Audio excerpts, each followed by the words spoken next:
So as we jump into our Module 13, the topic here we'll be looking at is our mass transfer. So in this module, we're going to take a look at the correlations of convection mass transfer coefficients associated with evaporation or sublimation from liquid or solid surfaces and external flow. And these may be inferred from corresponding heat transfer correlations for an isothermal surface by invoking the heat mass transfer analogy.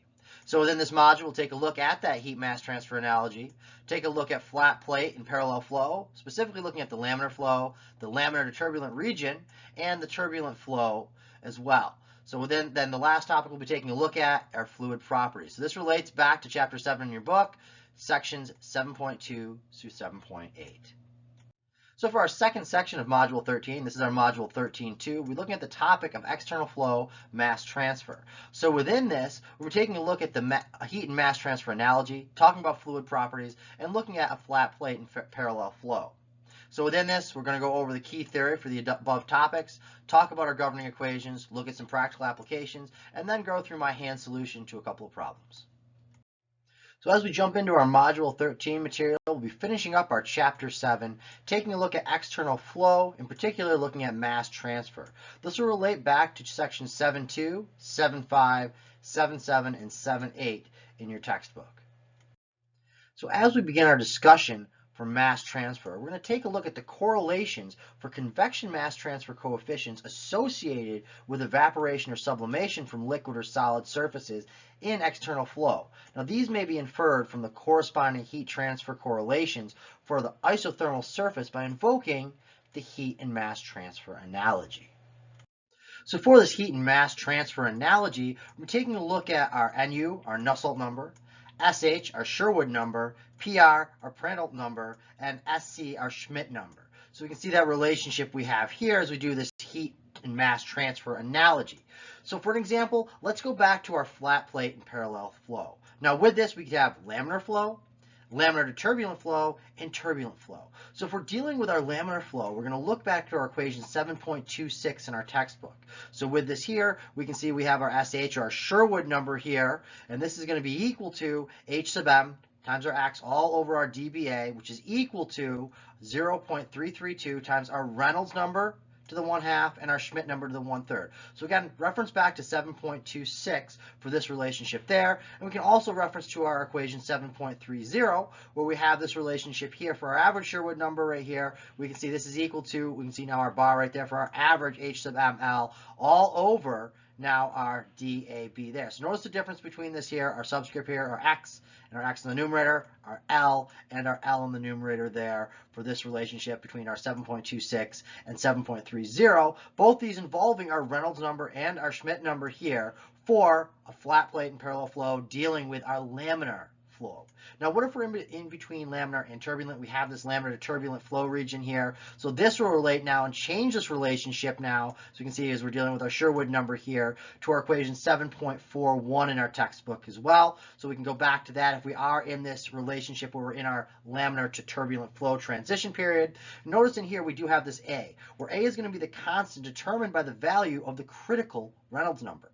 So we can notice that we're dealing with our critical Reynolds number with this here. So we come back down to our relationship for A, and we can see now this has our critical Reynolds number in here. So find that A based off our critical Reynolds number, plug it back up in this equation 7.41. And again, this is still dealing with our flat plate and parallel flow for that laminar to turbulent flow region. Last we can do is look at our turbulent flow. So again, this now deals with still our Reynolds number and our Schmidt number here, and this is going to be our average SH right here, which again is our Sherwood number, is going to be equal to 0.037 times our Reynolds number, so L to the 4/5 times our Schmidt number here to the 1/3 power. So these are your relationships now if we're dealing with this heat and mass transfer analogy. So it's going to be equation 7.26, 7.30, and 7.4. Depending if we're dealing with our laminar to turbulent, or our turbulent flow, will depend which equation we're going to utilize for this. So now we're going to discuss our fluid properties. So with this, what we want to do is we want to assume a dilute binary mixture of species A, which is the volatile species, and species B, which is going to be the free stream fluid. So hence, with this here, we're going to have our x sub A is going to be much less than 1, and the properties of the mixture may be approximated by those of species B. So with that, we have a relationship here for our Reynolds number, our Schmidt number, and we can look up our D sub AB from our table A8, and we'll look at that at the next slide. So with this, what do we want to do? Well, we want to evaluate the properties of species B at the reference temperature specified for the correlation. Now, if the correlation involves a property ratio, then we're going to need to approximate the ratio as unity. So from there, what we want to do next is evaluate the surface vapor concentration. So we can use these variables here, our rho sub AS or our C sub AS, at the surface temperature, assuming saturated conditions. So again, as we're looking for that D sub AB, we can reference back to this table A8 in our textbook, where this is the binary diffusion coefficients at 1 ATM, so atmospheric pressure. So we can see this here, pay attention to your units for D sub AB. This is going to be in meters squared per second. What we can do is what is substance A and what is substance B that we discussed on the previous slide. Look for both those are, look at our temperature, and from that we can then get a value over here in this last column for our D sub AB, again in those units of meters squared per second. An example problem, 7.130, they tell us that in a paper mill drying process, a sheet of paper slurry, which is a water fiber mixture, has a linear velocity given to us as 5 meters per second as it is rolled. Now, radiant heaters maintain a sheet temperature they give us as T sub S is equal to 300 K.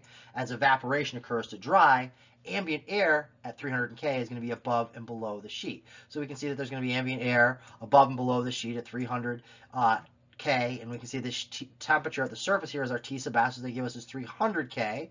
Now we can see there's our paper slurry pointed right here. So what do they want us to find in this problem? Well, they want us to figure out what is the evaporative flux at a distance of x equals 1 meter. So there's our distance right here of x is equal to 1 meter from the leading edge of the roll. So it's telling us from that leading edge of the roll. So there's our leading edge of the roll going out to that distance of 1 meter. So they also ask us what is the corresponding value of the radiant flux, or the irradiation, G, that must be applied to the sheet to maintain its temperature at that 330 K. They also tell us that the sheet has an absorptivity given to us as alpha equals 1. So they give us a lot of information within the problem statement and this initial diagram. Our next step in our solution will be to create our setup page and organize all of that given information and everything that they want us to find, along with any assumptions. So now that we've had the opportunity to read through that problem statement and look at that initial given diagram, the next step is to create our setup page. For our setup page, we have this problem 7.130. For our given information, we have our velocity, U sub infinity is equal to 5 meters per second. Our surface temperature, T sub S, is equal to 330 K. X is equal to 1 meter. And our alpha is equal to 1. Our T sub infinity is equal to 300 K. And for our dry air from our problem statement, our phi sub infinity is equal to 0. Drawn out a simplified version of my diagram up here to reference back to. Now I want to write up what they're asking us to solve for. Well, they want us to find the evaporative flux at that distance of 1 meter, that x is equal to 1 meter, from that roll edge. And they also want us to find the corresponding value for G required to maintain the surface at that surface temperature, T sub S, is equal to that 300 K right here. So assumptions that we're going to make, we're going to assume that it's steady state conditions. We're going to use the heat mass transfer analogy. We're going to assume that the paper slurry has water properties and that water vapor behaves as a perfect gas. We're also going to assume that irradiation is absorbed by the slurry and there's negligible emission from the slurry. So we can also assume here our Reynolds number, critical Reynolds number here of 5 times 10 to the 5th. So now that we've created the setup page, this is going to help us. We can always reference back to this, understand everything that they've given us, look at our diagram, remember what they're asking us to solve for, and go through any assumptions that we've made as we're choosing our governing equations. So before we get our solution, the next thing we want to do is head to our appendices and take a look at some of these tables to get our different properties. So if we're dealing with air as our property, this is from our table A4. So for table A4, we can look this up at 315 K. Where does this come from? Well, this is our 300 plus our 330 divided by 2. So we're taking the average of those temperatures there, using that value to head to our table A4, which we'll look at in the next couple slides. So when we head to our table A4, we can get our value for our V, our K, and our PR number as well. And again, that's using this at 315 K. So we need to do some interpolation on that table, which we'll get to as we take a look at that. Then we're going to head to our table A8 to look at our water, vapor, air. And with this one here, what we're looking for is our binary mass diffusivity right here, our D sub AB. So we can look this up, and the only value they give us for this is at 298 K for our temperature. And this is 0.26 times 10 to the negative 4th in meters squared per second. So with that there, we can look at our ratio between our temperatures of 315 that we're interested in and our given value at 298 K, find this relationship based on this equation here. And what we end up with is we can back out based upon that a value for our binary mass diffusivity at 315 K, which ends up being 0.28 times 10 to the negative 4th in units of meters squared per second. Now we can use that value along with our value for our velocity that we found from table A4 in order to get our Schmidt number. So VB over DAB is equal to 17.4 times 10 to the negative 6 in meters squared per second, all over 0.28 times 10 to the negative 4th from this value here in meters squared per second. So we end up with this unitless right here, so our Schmidt number ends up being 6.16. Now the last table we're going to take a look at here is our table A6, and this is for our surface temperature at 330 K, so we can head to that table there. We can look up our value for our V sub G, plug this in to get our value here for our rho sub A comma saturated right there. So this is 1 over 8.82, and we get that value from our table there. And now if we can get a numeric value for this, which we're going to use later on to plug into one of our governing equations, and we can also get our value for our H as well from this. So let's take a look at those tables and see where we got those values for our properties. So this was our thermophysical properties of gases at atmospheric pressure. So we're concerned with air for this here. And we were at 315. So we do interpolations between our 300 and our 350. We do the interpolation here. We can get our value for V when we do the interpolation.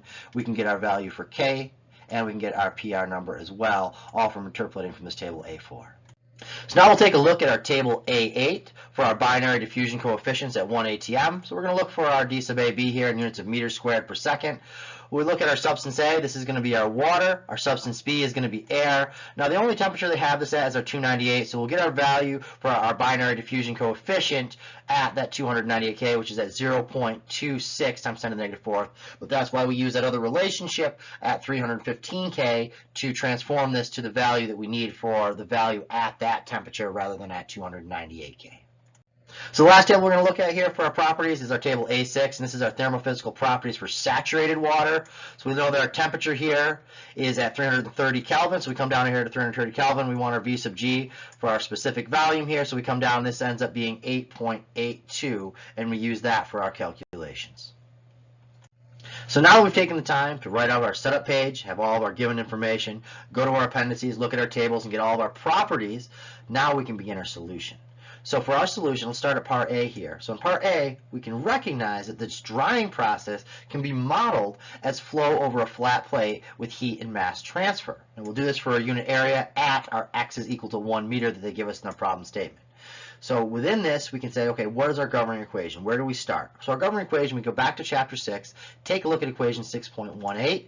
I've included this right down here for our general equation from 6.18, but now we want to include evaporation, so we can also reference our equation 6.61 to 6.64 in our textbook. And with that, we can come up with the following relationship that we see here. So we see this relationship here. We realize we're dealing with dry air, so we can simplify this down slightly. There's a few different versions and different ways that we can come up with this. This is one way that we can derive this equation. And I would recommend going back to chapter 6, looking at these governing equations, and then getting to chapter 7, look at our relationships as well, and figure out exactly how we can derive this equation, and go through some alternative methods for coming up with this general equation as well.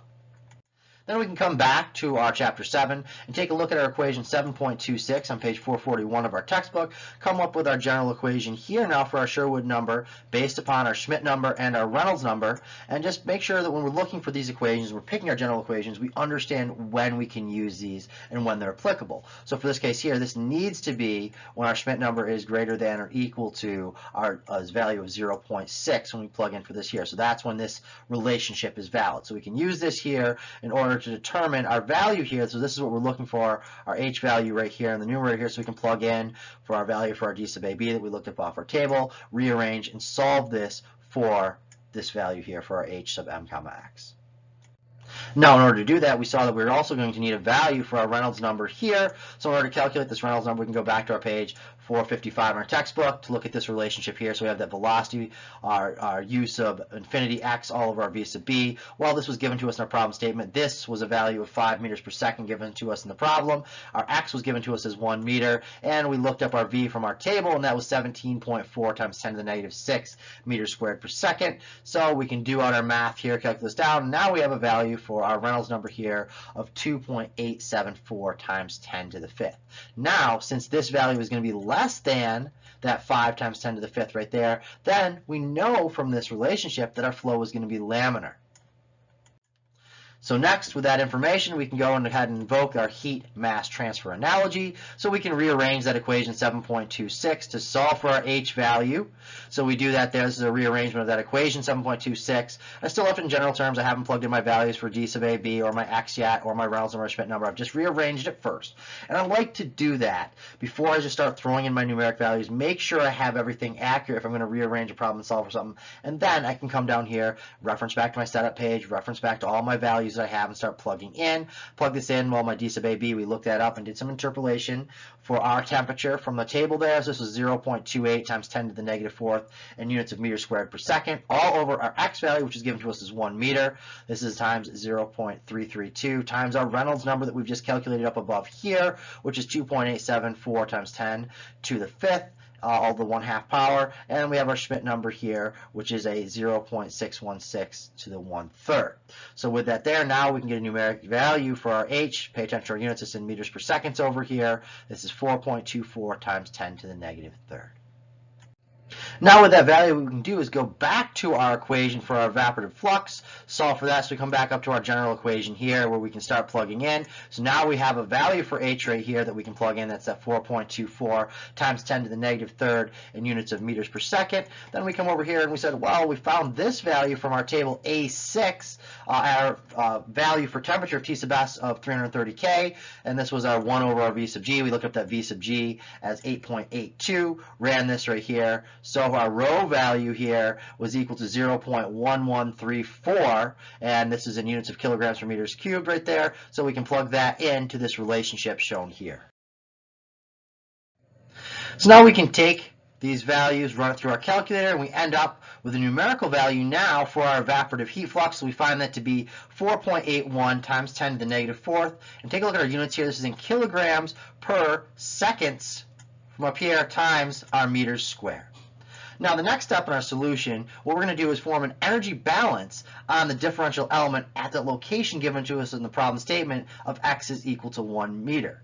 So we take a look at our irradiation, our G here. This is going to be equal to our heat flux convection plus our heat flux from evaporation, where we have relationships that we've seen previously within this text here for our heat flux from convection. That's going to be H sub x times our temperature difference here of T sub S minus T sub infinity, where now we can also go to our equation 6.62 on page 414 of our textbook here for evaporation for heat flux right here. We have this relationship that we see here, and now we already have a value that we can start plugging into this. So our irradiation is going to be, once we plug in these two relationships here, so for convection we can plug this guy in here, and for our evaporation we can plug this guy in right there. We end up with this longer equation, H sub x times our temperature difference of Ts minus T infinity, plus now, because we're adding these two together right here, we have our value right here for evaporative flux times our H sub Fg.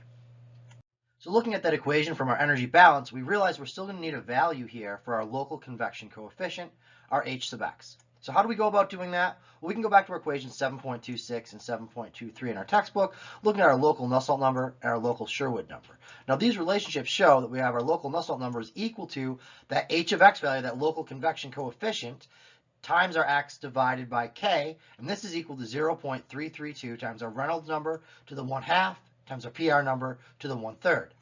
And we also have that relationship for our local Sherwood number here, and this is our H sub m comma x to the x right there, where H sub m comma x is our local convection mass transfer coefficient, divided by our d sub AB, which is our binary mass diffusivity right there, and this is equal to 0.332 times Reynolds number to the 1/2 times our Schmidt number to the 1/3. So now what we can do from there is we can look at the ratios of those. So if we take our Nusselt number divided by our Sherwood number right here, we have this relationship here, so we can take the right-hand side of those equations, put this over this right here. So 1 over 1, these are equal to each other, so we can do that relationship there, little math trick for that. And with that, we can start canceling things out. So we look, that cancels, our Reynolds number cancels right there, our x values cancel. So what we're left with now is our local convection coefficient, our H sub x, times the d sub AB, our binary mass diffusivity, all over our H sub mx, or our local convection mass transfer coefficient, right there, times our k value, and this is equal to our PR number to the 1/3, all of our Schmidt number to the 1/3 there. We can rearrange and solve this for our local convection coefficient, our H sub x, and we end up with this relationship that we see here. So looking at that equation from our previous slide, included over here. The next thing we want to do is start plugging in our known values. So solve for this h sub x, or our local convection coefficient.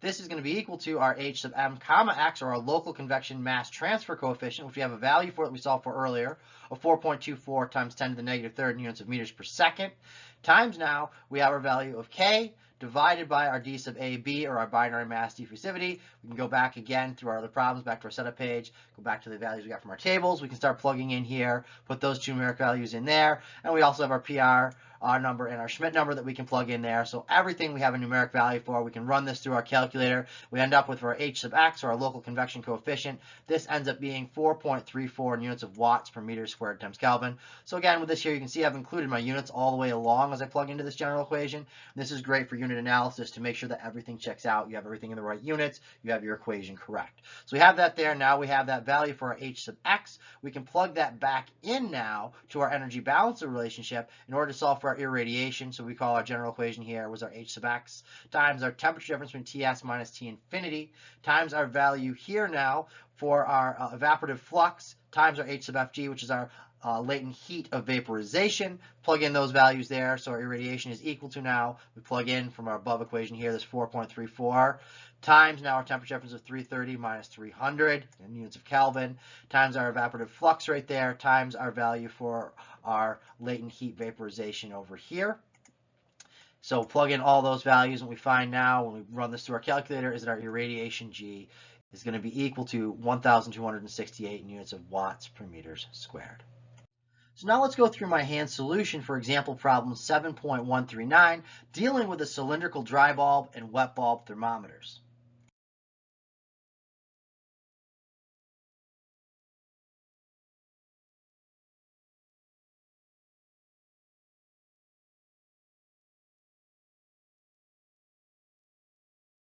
Let's take a look at problem 7.139.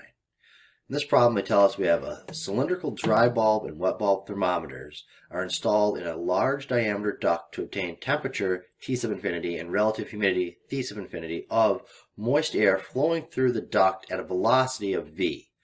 The dry bulb thermometer has a bare glass surface of diameter given to us as d sub dB and emissivity of E sub g, epsilon sub g. The wet bulb thermometer is covered with a thin wick and is saturated with water flowing continuously by capillary action from a bottom reservoir. Its diameter and emissivity are designated as capital D sub WB and epsilon sub W. The duct inside the surface is a known temperature. So this is inside surface at a known temperature given to us as T sub S, which is less than our T sub infinity. They want us to develop expressions that may be used to obtain T sub infinity and T sub infinity from knowledge of the dry bulb and wet bulb temperatures denoted as T sub dB and T sub WB and the foregoing parameters.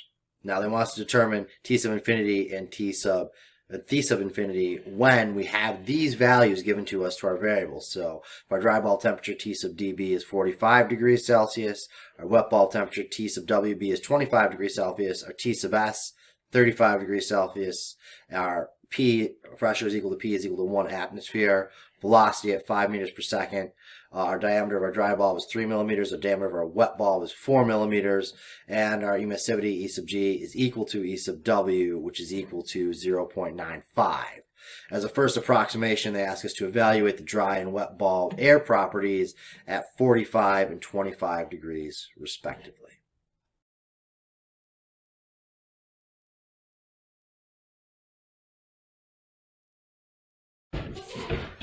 So now that we've had a chance to read through our problem statement, what we want to do now is kind of get an overview. There's a lot of information given to us in that statement. What we got out of this is that we want to use a wet and dry bulb thermometers to determine temperature and relative humidity of airflow in a duct. So we're going to draw a simple schematic, and we're going to write down all of our knowns, things that are given to us, what the variable names are, the values, the units, what they're asking us to solve for, and whatever assumptions we're going to make. So the first thing I do is I kind of draw out a simplified diagram here. So what we have is, here's our duct right here, our large diameter duct. We have our dry bulb thermometer. We have our wet bulb thermometer over here. And we can see, okay, going into our dry bulb, we have convection and radiation terms. We have a surface temperature over here. We have convection, evaporation, radiation over here around our wet bulb thermometer. We have our wick here. We have all of our other variables of the surrounding area, and for air as well, the properties over here and our pressure. So now we have all this information in a nice schematic that we can reference back to. Now we write down all of our variables over here. So for our variables over here, we have now our temperature for dB for the dry bulb, 45, temperature of the wet bulb, 25 degrees Celsius. We have our surface temperature T sub s of 35 degrees Celsius. Our pressure is equal to 1 atm. Velocity is at 5 meters per second. Diameter of the dry bulb at 0.003 meters. When I convert to meters, diameter of the wet bulb 0.004 meters. Emissivity for both of these guys is the same, which is 0.95. So now I have my simplified schematic, all of my given variable names and values along with the units. I know that I am looking for the temperature and relative humidity of the air, so that's what I'm looking to solve for.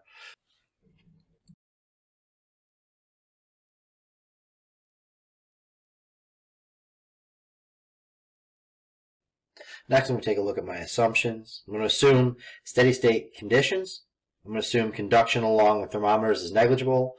And I'm going to also assume that the duct wall forms a large enclosure about the thermometers.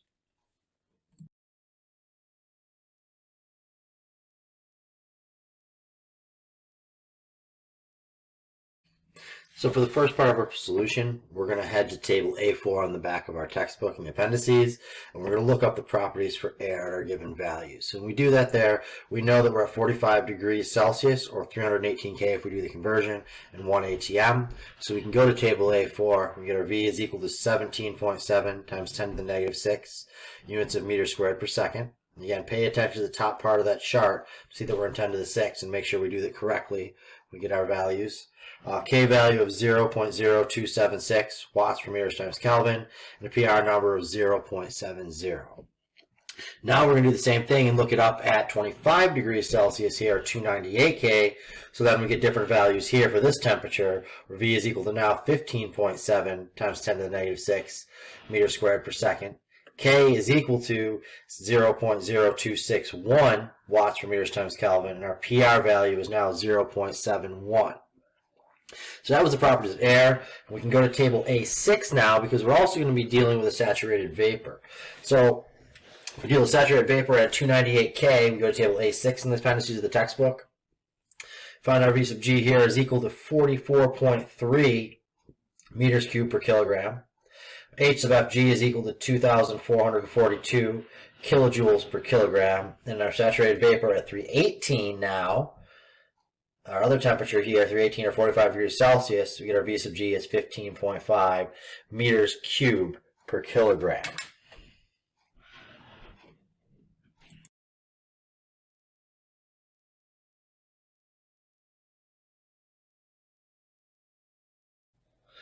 So now if we go to table A8 in the back of our textbook for the appendices and look up for our vapor air at 298 K, we find now that we have this binary mass diffusivity, DAB, is equal to, at that temperature, for this vapor air of 0.26 times 10 to the negative 4 meters squared per second. So next we want to go to table 6.1 on page 399 of our textbook to look up our Schmidt number, our S sub C here. So we can calculate this from the equation given to us in the table now as S sub C is equal to our V over DAB, where our V we have in this problem here as 15.7 times 10 to the negative 6 in units of meters squared per second. And we have our D sub AB that we've just found from above here from table A8 now is 0.26 times 10 to the negative 4th meters squared per second. We run this through and what we end up with is S sub C is equal to 0.6 for our Schmidt number. So for the next part of our solution, let's take a look at our dry bulb thermometer. Now, since the temperature of the dry bulb is greater than that of the temperature of the surface T sub S, there is net radiation transfer from the surface of the dry bulb thermometer to the duct wall. So again, from the dry bulb thermometer to the duct wall. Now, to maintain steady state condition, the temperature dB, the temperature of the dry bulb, is less than the temperature of the surrounding T sub infinity. So the thermometer temperature must be less than that of air. So now we can jump down to our energy balance equation here, where we have Q convection is equal to Q radiation, or when we plug in the actual equations for convection and radiation, H bar, our A value there times our temperature differential there is equal to our emissivity times A times our sigma times our temperature differential of the fourth over here. Where we've seen these over and over again throughout the semester, we can plug directly into that equation. We rearrange and now solve for our T sub infinity. So now we continue on, reduce and simplify to try to solve for our T sub infinity. So what we can do is we can divide both the left and right side of this equation from our energy balance by our H bar A sub dB. So divide this side by H A sub dB. That cancels. Divide over here. We're left with just our temperature differential over here, T infinity minus our T sub dB for our dry bulb is equal to our emissivity. Then we can see that this is going to cancel in numerator and denominator times our sigma times our differential between the temperature of the dry bulb and the surface to the fourth. Then what we end up with over here is we can add this T sub dB, the temperature of the dry bulb, to both sides to get our T sub infinity on its own. And what we end up with after we do that is this relationship here where T sub infinity is equal to the temperature of the dry bulb plus our E sub G, epsilon sub G, times our sigma all over our H bar times the difference between our temperature of the dry bulb to the fourth minus our temperature of the surround to the fourth. So now that we've gone through and successfully solved for our dry bulb temperature, the next step is to do the same for our wet bulb temperature. Now for the wet bulb temperature, we have the relative humidity can be obtained by performing an energy balance on the wet bulb thermometer. So we have evaporative cooling here, so we can go to equation 6.61 on page 413 of our textbook here to get this relationship here where we have Q convection is equal to Q evaporation plus Q radiation. So we have two components to this here for energy balances. This is different for our wet bulb than it is for our dry bulb because now we're dealing with this evaporative cooling when we're talking about our wet bulb temperature. So now with this here, what we want to do is get a relationship and equation for our Q evaporation right here. So this comes from equation 6.62 on page 414 of our textbook. So that's where we come up with this equation here. Q evaporation is equal to our Na double prime times our A of the wet bulb times our H sub Fg over here, where our H sub Fg is the heat of vaporization. And we have here, this is our evaporative mass flux. Now from there, our next step here is this Na double prime here, or our evaporative mass flux here, is equal to H sub m times rho As minus rho A to infinity here, which comes from equation 6.18 on page 384 of our text.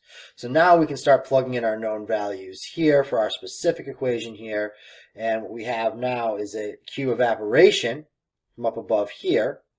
We have this relationship here is equal to our Na times this right here, where Na is this whole term here. So we can plug this whole term in to equation 6.62 for our Na double prime, and we end up, when we combine those equations, with this relationship here for our Q evaporation. Next, we want to go to the set of equations on page 414 of our textbook, 661 to 664. And within this, look back and reference page 388 for equations 64 and 618. We can come up with now this terminology here for our Q evaporation.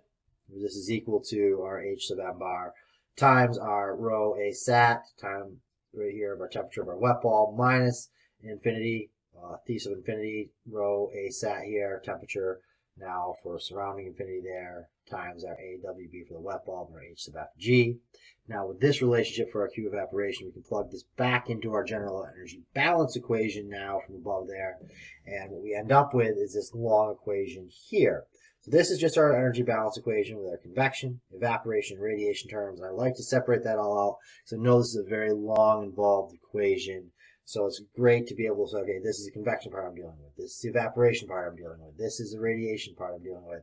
And then for each of these individual variables within this long involved equation, we can go through and decide which information we already have and what we still need to solve for. Now what we can do, if we're solving for relative humidity, because we know that's what we're looking for, and it's buried within this equation up here, what we need to do is rearrange and solve for the relative humidity T sub infinity. So a lot of manipulation can be done, but we can separate that out. And when we separate this out, what we end up with is this relationship down here. So this is a good question of, at this point here, Is it better to start plugging in some of our known numeric values to simplify down this rearrangement, or do we leave it in terms of variables and just deal with that, the math there, and keep it in terms of variables to plug in later? I chose to keep it in terms of variables, separate out my relative humidity term to get it into a form here that then later on I could further manipulate, rearrange, or start plugging in my numeric values. So now that we have this long equation for relative humidity from our rearranged energy balance equation, the next step is to go through and start solving for all the other variables we need to plug into that to solve for our relative humidity. So first thing I'm going to do is I'm going to start with my Reynolds number for my dry bulb. So we've got our dry bulb first here. So we have this relationship here for our Reynolds number equation. We have our velocity times dB all over our V here. Plug in our known values. We have velocities given to us as 5 meters per second. Our diameter is 0.003 meters. And our V here is 17.7 times 10 to the negative 6 meters squared per second. Plug this in. We end up with a Reynolds number now of 847. Now, what we want to do is head over to table 7.4. And what we can do is use that along with equation 7.53 on page 458 of our textbook here in order to get our Nusselt's number here. We're also going to need to come up with our PR number as well to plug into this here. So we have this relationship here. We can start by going into this here. Our Nusselt's number here is equal to C times our Reynolds number D to the M times PR to the N times this ratio of PR over PRS to the 1/4. So again, from our relationship above, we can say that this goes to 1. Once we look back to this here, we end up with now a simplified version for our Nusselt's number here, where now this is why we had to solve for our Reynolds number above here, because now we're going to plug in our Reynolds number here into this relationship here. We have our C from table 7.4 from above here of 0.51. We have our M being 5.5, and for our PR less than or equal to 10, N is equal to 0.37. From page 458. So with all that information there, we now have everything we need to plug into this equation here for our Nusselt's number. So now with all those values there, we can plug in our numeric values into that general equation, solve now for our Nusselt's number for our dry bulb. So we have this here now is equal to 13.01. So now from this relationship here, we can plug into this equation here that NU sub D is equal to H bar D sub dB for our dry bulb over our K there. In order, we want to use this relationship to solve for our H bar. So to solve for H bar, we can rearrange that. We end up with NU D sub dB over here for our dry bulb here times our K divided by diameter of the dry bulb here. Plug in our known values. This was 13.01 that we just solved for from the above equation. This right here ends up being 0.027 for K6. For our K value in units of watts or meters times Kelvin. Our diameter is 0.003 meters. Plug this all in, we end up with a value for our H bar now is equal to 120 watts per meter squared times Kelvin. So now if we go back to our equation from the beginning of our problem, you see we have here our T sub infinity is equal to T sub dB plus epsilon sub g times sigma over our H bar times the temperature differential between the temperature of the dye ball to the fourth minus the temperature of the surface to the fourth. So with this here, now we can start plugging in our known values. So all that work we've done up to here is just to get our variables, our values to plug back into this equation here. So we do that there. Temperature of our dry bulb is given us 45 degrees Celsius. Epsilon sub g is given us as 0.95. We have our sigma here is 5.6 times 10 to the negative 8 in watts per meter squared times Kelvin to the fourth. All over our H bar. So this is what we just solved for there, our 120 watts per meter squared times Kelvin. Times now our temperature differential here, we have 318 to the fourth minus 308 to the fourth here. So we can do our unit analysis here, add those together, convert this either to Celsius or just to Kelvin. I chose to go to Celsius with this here. So end up with T sub infinity is equals 45 degrees Celsius plus 0.55 degrees Celsius there. So our T sub infinity ends up being 45.6 degrees Celsius. So now that we've gone through this whole process and solution for the dry bulb, we want to do the same thing for our wet bulb thermometer as well. So for our wet bulb thermometer, what we have here is our relationship. So we go back to the same thing we did. Here's our general equation for Reynolds number. Here's the variables we need there. Plug in our known values. V is 5 meters per second. Diameter now for the wet bulb is different. This is 0.004 meters. We have a V value here for wet bulb, which is 15.7 times 10 to the negative 6 in meters squared per second. Plug this in, and now we have our Reynolds number for the wet bulb of 1,274. Now what we can do with this number here is go back down to equation 7.53 on page 458 of our text to get our Nusselt's number, plug in what we know here. So again, very similar to what we did for the dry bulb, but now with new values here. We have from table 7.4, we have our C is equal to 0.26, our M is 0.6, our N is 0.37, and we can start plugging in now to this equation here along with our Reynolds number there. So our Nusselt's number here is 0.26 times our Reynolds number here of 1,274 to the 0.6 for our M there, times our PR number of 0.71 to our N value here of 0.37, all known numeric values, so we can get our Nusselt's number here now for our wet bulb of 16.71. So now again, as we continue on with our calculation solution for our wet bulb thermometer here, we recall that we want to solve for this H bar, so we have this relationship between our H bar and our Nusselt's number here. This is equal to H bar times the diameter of the wet bulb divided by our K. Rearrange and solve for our H bar term there. H bar is equal to our Nusselt's number times K over the diameter of our wet bulb there. Plug in our known values. There's our Nusselt's number we just solved for, 16.71 times our K value of 0.0261 watts per meters times Kelvin divided by that diameter of 0.04 meters. Do this out, and we now can get a numeric value for H bar of 109 watts per meter squared times Kelvin. So next, we want to replace our Nusselt's number with our SHD number here. So we can do this here by going to equation 7.53 in our textbook. We have our Schmidt number and our PR number there that we know that we can plug into this here. So in order to get this value here, what we can do is we can see this relationship again from that equation 7.53. Our C, our Reynolds number, M, our N, our S sub C, where these are all known values that we have from earlier in the relationship. So now we're going to start plugging those in.